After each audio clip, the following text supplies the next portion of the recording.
Video games and card games. You cannot find a more iconic duo. But just how good can digital card games get? Well, today we're going to find out, as we look at Steam's top 5 highest rated card games. Chugga chugga chugga chugga, yeah, I'm a monster in a train, but I'm actually a demon, so it doesn't make much sense. Chugga chugga chugga chugga. Chugga chugga chugga choo choo! Look guys, model trains are really expensive. Hell's central pyre has been extinguished, and the entire world has frozen over. The final lit shards of the pyre are in your train, and it's your job to bring them to the center of hell to reignite the inferno. But beware, for the angels of heaven will stop at nothing to extinguish the flames. Monster Train is a roguelike card battler, where you have to traverse all the circles of hell while defending your train from angels. Each circle has 2 paths you can take through it, and off the side of them, you'll find various places where you can upgrade your deck or train.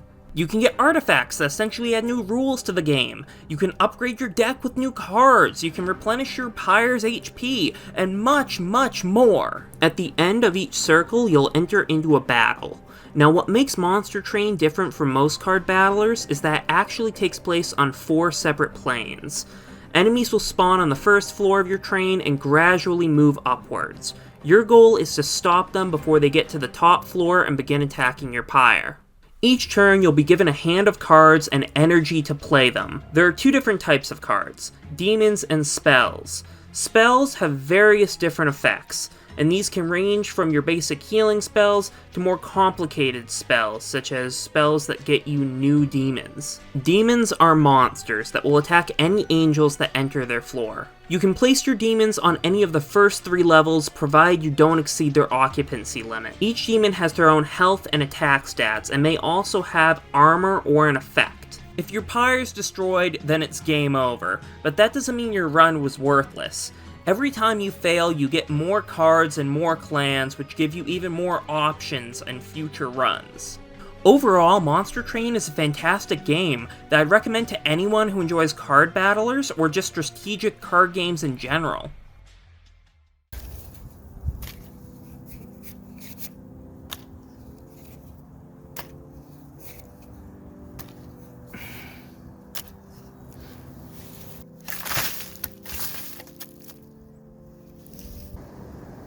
I think I misunderstood.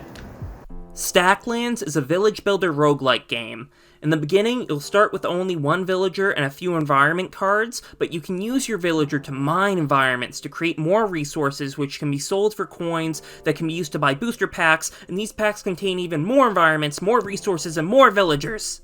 There's a variety of different goals you could work towards, such as defeating certain enemies or building certain structures, but to do any of these, you're gonna have to upgrade both your village and your villagers. Rather than turns, the game uses a system of moons, which end after a certain period of time. When a moon ends, your villagers will need to eat, and begin starving if you don't have enough food for them. If all your villagers die, then it's game over, and you'll have to restart. But lack of food isn't the only threat to your villagers.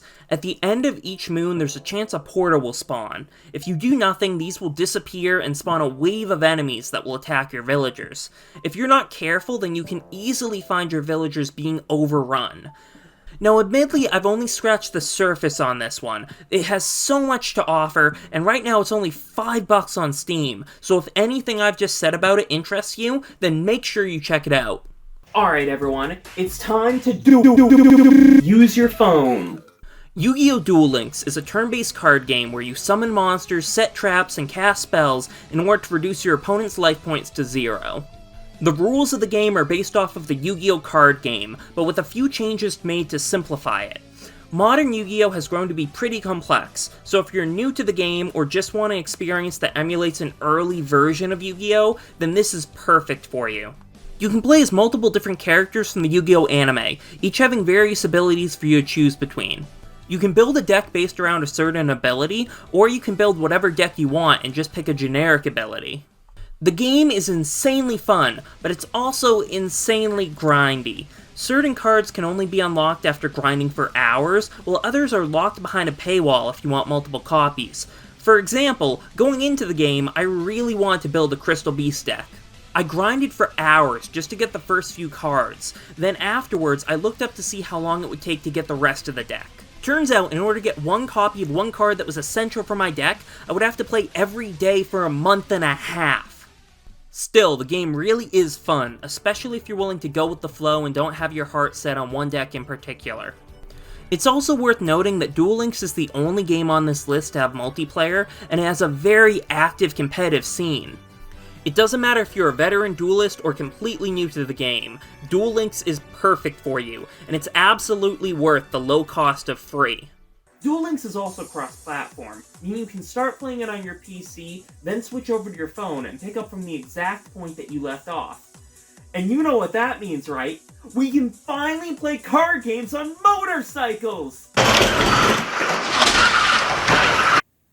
Okay, maybe not.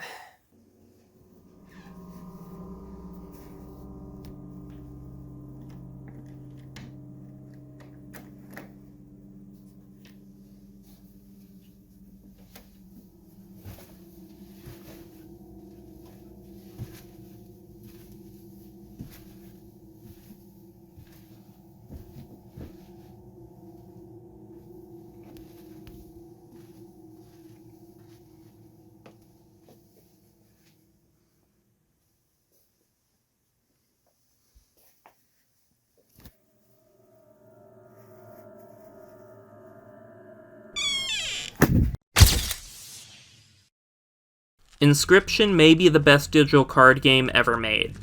The deck building in this game is absolutely insane! I can't say too much without spoilers, but as the game goes on, you'll be given cards that have different types of abilities, use different energy, and much, much more. And if you're someone that really loves to fill around with your deck, then this will be heaven for you. But what really sets Inscription apart is everything that happens around the card game. The tone of Inscription is much different than any other game on this list. It does an excellent job at creating a dark atmosphere, full of danger and mystery. It weaves this into every portion of the game, using great writing, excellent visuals, and fantastic sound design. Even safe areas such as shops and campfires have an air of unease to them.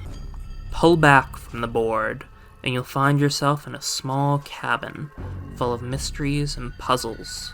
Solving these can unlock new cards from your deck and help you progress the story.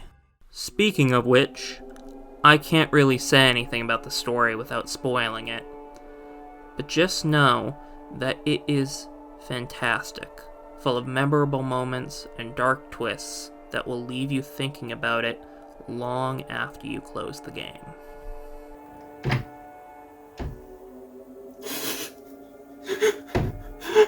Hey kid, I got a question for ya. Oh God, please don't kill me. Kill ya? No, that would be rude. But tell me, kid, you subscribe to AMAC TCG? No.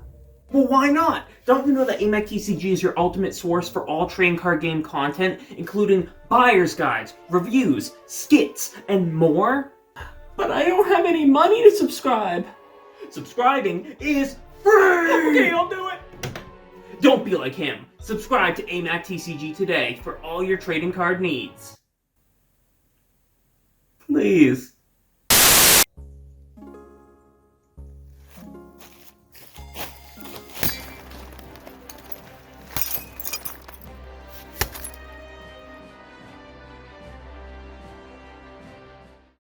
Slay the Spire is a roguelike deck building game where your one and only goal is to reach the top of the tower and defeat the final boss.